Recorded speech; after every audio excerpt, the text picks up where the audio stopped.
कारगिल में मिली जीत को आज 23 साल पूरे हो गए हैं और उसी क्रम में पूरा देश कारगिल के शहीदों को सलाम कर रहा है। अल्मोड़ा के भी 7 जवानों ने कारगिल युद्ध में अपनी शहादत दी थी और मिली जीत को लेकर आज अल्मोड़ा में भी शौर्य दिवस को धूमधाम से मनाया गया है। विजय दिवस की 23वीं वर्षगांठ पर अल्मोड़ा के कैंट क्षेत्र स्थित शहीद स्मारक पर माल्यार्पण, पुष्पांजलि और पुष्प चक्र अर्पित करके शहीदों को श्रद्धांजलि दी गई है और साथ ही अल्मोड़ा की सैन्य टुकड़ी की ओर से शहीदों के सम्मान में सलामी दी गई। इस दौरान मुख्य अतिथि डीएम वंदना ने कारगिल में शहीद वीर सपूतों के परिजनों और वीरांगनाओं को सम्मानित किया।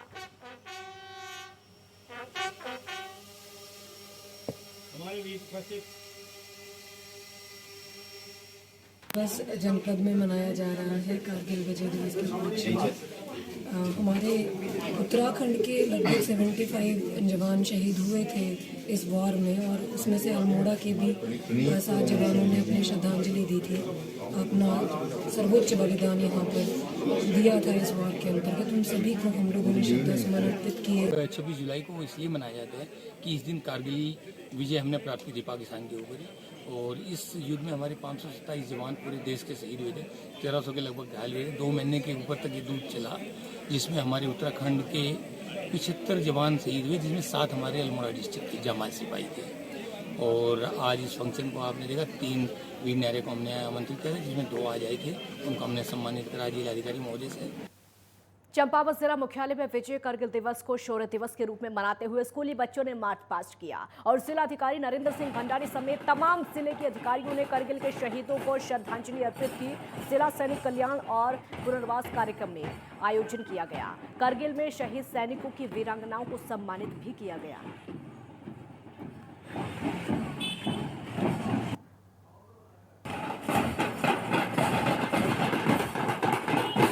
कारगिल दिवस के उपलक्ष्य में यहाँ पे शहीदों को सम्मानित किया गया और जो हमारे बच्चे हैं, स्कूल्स के बच्चे हैं और एनसीसी है, जेएनवी का बैंड है, जीजीआईसी की छात्राएं हैं, सभी के द्वारा कारगिल दिवस के ऊपर शहीदों के सम्मान में कार्यक्रम किए गए। और हम सभी जो हमारे आर्म्ड फोर्सेस हैं, जो बॉर्डर फोर्सेस हैं, सिक्योरिटी फोर्सेस हैं, उन सभी को सल्यूट करते हैं और उनको हम ये वादा करते हैं कि हम उनके सम्मान में, उनके जो ड्यूज़ हैं, उनकी जो सर्विसेज हैं, उनके लिए जो भी हमसे बन पड़ेगा हम करेंगे। कारगिल दिवस पर देश शहीद जवानों को याद कर रहा है। जोशीमठ गढ़वाल में स्काउट 9th स्वतंत्र ब्रिगेड के अधिकारियों ने शहीद जवानों के चित्र पर माल्यार्पण करके शहीदों को नमन किया और सेना के अधिकारी ने कहा कि 26 जुलाई 1999 को ही भारत ने पाकिस्तान पर ऐतिहासिक युद्ध जीता था और आज का दिन हम शौर्य दिवस के रूप में मना रहे हैं। आज के इस कार्यक्रम में आप सभी का तो वीर जवानों को आज पूरा देश याद कर रहा है। गढ़वाल भी आज कारगिल शौर्य दिवस मना रहा है और शहीदों पर जिस तरीके से उनकी गाथाएं हैं उनको याद किया गया, पुष्प अर्पित किए गए, पुष्पांजलि अर्पित की गई। देखिए तस्वीरों में भी आप देख सकते हैं, ये जोशीमठ की तस्वीरें हैं। यहाँ पर भी कारगिल शौर्य दिवस मनाया गया और उन शहीदों को याद किया गया, उन वीर सपूतों को भी आज याद किया गया है। विजय दिवस पर शहीदों को आज देश भर में याद किया जा रहा है और इसको विजय दिवस के तौर पर मनाया जा रहा है, जो कि हर साल मनाया जाता है। आज हमारा कारगिल विजय दिवस है, जिस पे कि हमने जितने भी हमारे शहीद थे जो 1999 में पाकिस्तान के खिलाफ कारगिल की लड़ाई के अंदर शहीद हुए, एंड जितने भी ये शहीद हैं ये सब इन्हीं सब लोगों के साथ मिल के कंधे से कंधा मिला के लड़ाई किए। तो उनसे हम लोग बहुत इंस्पिरेशन लेते हैं, उनसे हम आने वाली नस्लों के लिए जागरूक होते हैं, प्रेरणा लेते हैं कि इसी तरीके से अच्छा काम करते रहें, हमारा देश सुरक्षित रहे, हमारे देश की इज्जत मान बना रहे। एक ब्रेक के लिए यहाँ पर रुकेंगे, जल्द लौटेंगे।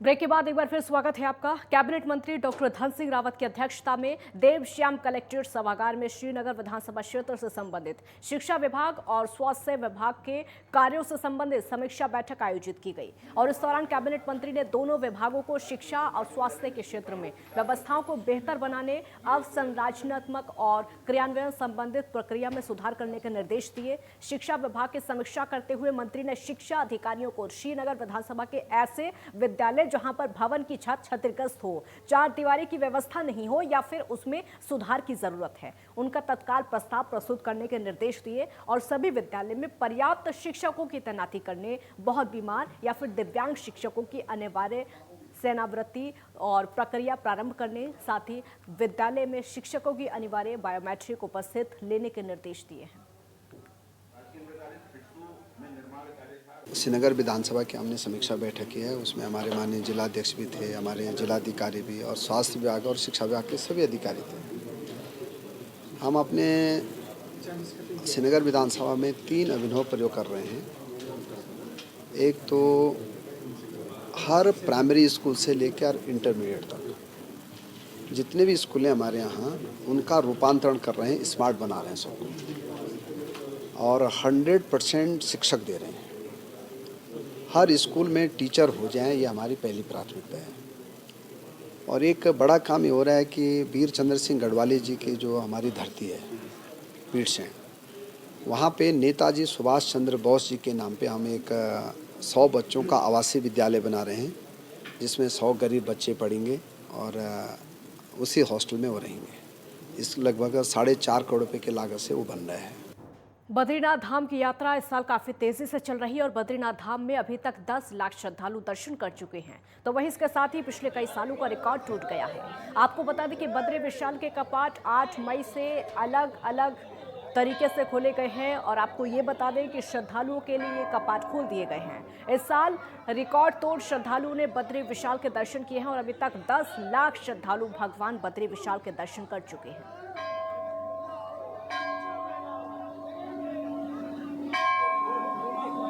इस बार की जो यात्रा है और बहुत अच्छी चल रही है। इस बार का जो रिकॉर्ड, बहुत पुराना रिकॉर्ड टूट गया है। लगभग 10 लाख से भी ज़्यादा श्रद्धालुओं ने दर्शन कर लिया है। भगवान की कृपा से बहुत अच्छे दर्शन सभी को हुए हैं। और अभी जो आजकल सावन का मास चल रहा है, तो इसमें भी अत्यधिक श्रद्धालु लोग ये कांवड़ के रूप में भगवान बद्री विशाल तक पहुंच रहे हैं और भगवान बद्री विशाल के दर्शन करके अपने घर को लौट रहे हैं। बोल भगवान बद्री विशाल की जय। हरिद्वार में सावन की शिवरात्रि की धूम देखी जा रही है और यहाँ पर दक्ष प्रजापति मंदिर में श्रद्धालुओं का तांता लगा हुआ है। सुबह से ही लंबी लंबी लाइनों में लगकर शिव भक्त भगवान शिव का जलाभिषेक कर रहे हैं। तो वहीं शिव के दर्शन के लिए श्रद्धालुओं का सुबह से ही तांता लगा हुआ है।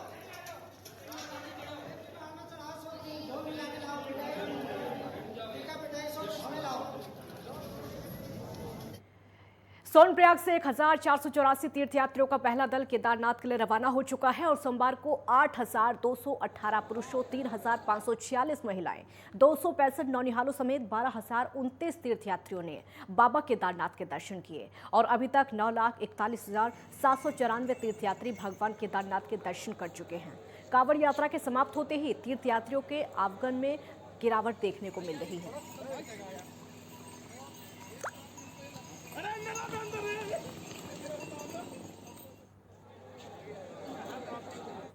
शिवरात्रि के पावन पर्व पर आज ऑस्ट्रेलिया से आई एक विदेशी महिला ने मंदिर में जाकर भगवान शिव का जलाभिषेक किया है और आपको बता दें कि पूरे विश्व में विदेशी नागरिक भारतीय संस्कृति अपनाने में लगे हुए हैं। विदेशों से नागरिक आकर तीर्थ नगरी में योग और तपस्या करते हुए दिखाई देते हैं। आज परमार्थ निकेतन आश्रम में ऑस्ट्रेलिया से आई एक विदेशी महिला परमार्थ निकेतन आश्रम घाट पहुंची, जहां पर उसने स्नान करने के बाद गंगा जल भरा और भगवान शिव का जलाभिषेक करके ओम नमः शिवाय का जाप किया। ये देखिए तस्वीर आप देख सकते हैं, बेहद खास तस्वीर है क्योंकि ऑस्ट्रेलिया से आई हुई ये महिला है जो कि शिव जी का जलाभिषेक कर रही है। बेहद खास और दिलचस्प तस्वीर ये हो जाती है। शिवरात्रि का आज पर्व है, सावन की शिवरात्रि है आज, और इस मौके पर अगर विदेशी लोग हमारे देश में आकर पूजा अर्चना करते हैं तो बहुत महत्वपूर्ण ये हो जाता है। इससे ये पता चलता है कि जो भारतीय संस्कृति है, कल्चर है, उसको लोग कितना पसंद करते हैं, विदेशों में लोग कितना पसंद करते हैं और उसको अपनाने में लगे हुए हैं। शिव का जाप करते हुए ये ऑस्ट्रेलिया की महिला, ये विदेशी महिला नजर आई। बेहद खास तस्वीर और बेमिसाल तस्वीर है ये।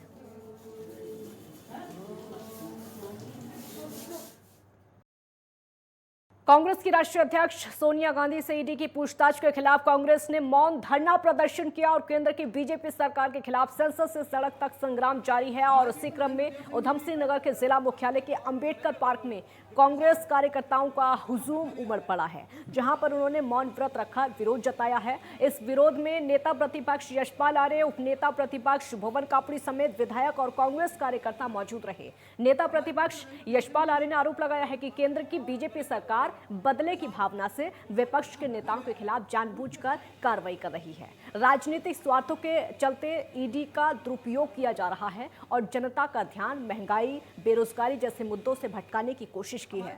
बीजेपी की गलत नीतियों को कांग्रेस जनता के साथ मिलकर मुकाबला करेगी।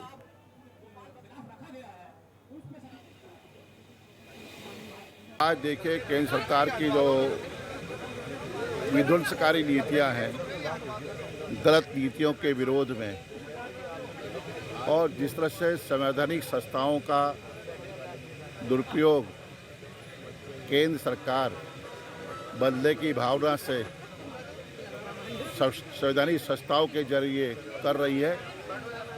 और हमारे नेता हैं, हमारे राष्ट्रीय कांग्रेस की अध्यक्ष श्रीमती सोनिया गांधी जी के खिलाफ और आदरणीय राहुल गांधी जी के खिलाफ लगातार एक साजिश के तहत, एक षड्यंत्र के तहत बेबुनियाद आरोप लगाकर, निराधार आरोप लगाकर, जिसमें कहीं सच्चाई नहीं है, जो सत्य से परे हैं, मिथ्या आरोप हैं, उसके जरिए कांग्रेस को बदनाम करना चाहते हैं। अल्मोड़ा के सल्ट विकासखंड मुख्यालय में राष्ट्रीय ग्रामीण आजीविका मिशन योजना को लेकर एक कार्यक्रम का आयोजन किया गया, जिसमें कौशल विकास, वित्तीय समावेश का परीक्षण किया गया। और कार्यक्रम में विकासखंड अधिकारियों ने बैंक संबंधित जानकारी, महिलाओं की आजीविका चलाने, रोजगार गारंटी आदि की जानकारी दी और उसके साथ ही महिलाओं को अपना स्वरोजगार स्थापित करके आत्मनिर्भर बनने और प्रशिक्षित किया है, जिसमें कि 65 महिला समूह, 8 संगठनों, विकासखंड और बैंक के कर्मचारी मौजूद रहे।